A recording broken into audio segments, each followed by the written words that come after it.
जय हिंद दोस्तों, आज मैं बात करूंगा यदि आप सर्विंग हैं, रिटायर्ड हैं और आपको पैसे की जरूरत है, आपका खाता स्टेट बैंक ऑफ इंडिया में है, तो आपके लिए जय जवान पेंशन योजना हो या लोन की बात करूं या मैं पर्सनल लोन की बात करूं तो उसका आपको कितना लोन मिल सकता है, उसकी पूरी प्रक्रिया क्या क्या है, कौन कौन एलिजिबल हैं, रेट ऑफ इंटरेस्ट क्या है, वापस जो आपकी ईएमआई है वो आपकी पेंशन से किन किन कंडीशन में कटेगी, कब तक कटेगी, और इसके साथ एक टोल फ्री नंबर दूंगा और थोड़ी हमारी बात हुई थी तो और आप क्लैरिफिकेशन कर सकते हो।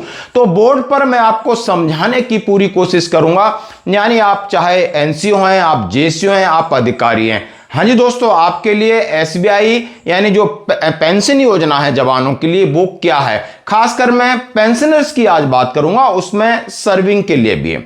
तो आइए दोस्तों, सबसे पहले मैं ये बात कहना चाहता हूं, यदि आपको लोन चाहिए तो आपका अकाउंट एसबीआई में है, और यदि आप पेंशनर हैं तो आप उसको डीएसपी पेंशन गोल्ड या डीपीए अकाउंट करा कर रख लेना, क्योंकि ये हमारी लाइफ को कहीं ना कहीं फाइनेंशियली प्रोटेक्ट करता है।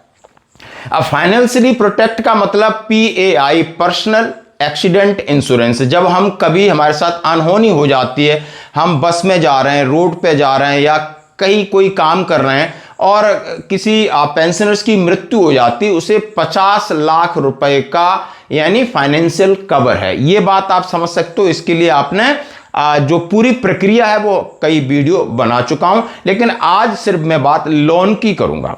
तो आइए दोस्तों, बोर्ड पे समझते हैं बड़े आसानी से कि आखिर एसबीआई पेंशन लोन सर्विंग के लिए भी है, रिटायर्ड के लिए भी है। सीएपीएफ के हमारे भाई हैं उनके लिए, आर्मर्ड फोर्सेस के लिए। सीएपीएफ यानी central armoured police force, CRPF, Assam rifle, BSF, SSB, ITBP, CISF. Armoured forces यानी इंडियन नेवी, इंडियन एयरफोर्स और आर्मी। हम किस लिए लोन लेंगे, यानी हमारी कुछ फाइनेंशियल क्राइसिस हैं, वित्तीय चुनौतियां हैं, बच्चों की एजुकेशन है, घर का रिनोवेशन है, शादी है या मेडिकल जरूरत है, हमें इमरजेंसी में लोन लेना है तो हम लोन ले सकते हैं। अब इस लोन की कंडीशन यह है कि इसमें कोई गारंटेड नहीं चाहिए, कोई आपको प्रॉपर्टी शो नहीं करनी है, सिर्फ आप उनके पेंशन धारक हैं। भले आपकी पेंशन स्पर्श से आ रही है लेकिन आपका अकाउंट एसबीआई में है। अब मैं अकाउंट की बात करूंगा तो अकाउंट की जो कंडीशन मैं आपके सामने रख रहा हूं, एसबीआई खाता धारक यानी एसबीआई के आप यानी होल्डर हैं, यानी आपका खाता उनके साथ है। आपका सिंगल अकाउंट है, जॉइंट अकाउंट है, और जॉइंट अकाउंट का मतलब सिंगल अकाउंट जब तक आप सैलरी ले रहे थे सिंगल चल जाएगा, पेंशन के बाद मस्ट बी जॉइंट अकाउंट, और वो जॉइंट अकाउंट डीपीए या डीएसपी पेंशन गोल्ड, एक ही बात है, डीपीए और डीएसपी पेंशन गोल्ड ये होना चाहिए, क्योंकि ये आपको 50 लाख की जो मैंने बात किया है वो कहीं ना कहीं आपको ये फाइनेंशियली सिक्योर करता है। अब मैं साथ में बात करूंगा आखिर कितना लोन है, मिनिमम और मैक्सिमम, पूरी इसकी प्रक्रिया पे आ जाते हैं। तो यानी कहा है अप टू 56 ईयर, आप रिटायर्ड हो गए हो और 56 साल तक, और लगभग मैं बात करूं ये हमारे सिपाही हैं, नायक हैं, हवलदार हैं, रिटायर्ड हो रहे हैं, 56 साल तक आप लोन की क्या प्रक्रिया है, और उसके बाद 76 ईयर के ऊपर आपको लोन नहीं मिलता है, यानी 56 से 76, समझ गए। और मिनिमम लोन है 25,000 और मैक्सिमम है 14 लाख, यानी मिनिमम 25,000 ले सकते हो, मैक्सिमम आप 14 लाख ले सकते हो। अब इसकी कंडीशन कैसे बनाई है, यदि आपकी उम्र 56 साल के ऊपर नहीं गई है तो जो आप पेंशन लेते हो उसका 36 को गुणा कर दो, यानी 36 से मल्टीपल कर दो, जो वैल्यू आती है वो आप लोन उतनी वैल्यू ले सकते हैं। समझ में आ गई। मान लो आपकी पेंशन 1,000 रुपए है तो 36 से गुणा करोगे तो 36,000 ले सकते हो। इसी तरीके 10,000 है तो 36, इसी तरीके से एक फॉर्मूला।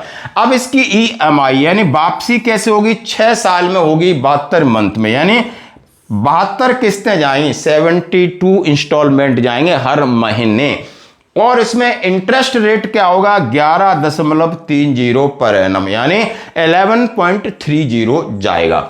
अब जिनकी उम्र 56 से ऊपर है यानी 76 से ज्यादा मिलेगा नहीं, यानी 78 ईयर्स कवर करते हैं, तो इसलिए 76 से ज्यादा लोन नहीं देते हैं, उनके लिए है पेंशन इंटू 18, सेम चीज है, लेकिन आपकी जो पेंशन है इंटू 18 से मल्टीपल कर दो, जो वैल्यू बनती है वो आपकी मैक्सिमम लोन हो जाएगा। अब इसमें कहा जाता है जो ईएमआई कटती है, जो आप क्यों ईएमआई कटेगी, वो 50% पेंशन से ज्यादा नहीं होगी। यानी आपकी ईएमआई, सपोज करो आप 20,000 पेंशन ले रहे हो, 20,000 आपके कैश इन हैंड पेंशन आ रही, उसमें से 10,000 से ज्यादा ईएमआई नहीं काटेंगे, क्योंकि आपके खर्चे के लिए भी तो पैसा चाहिए।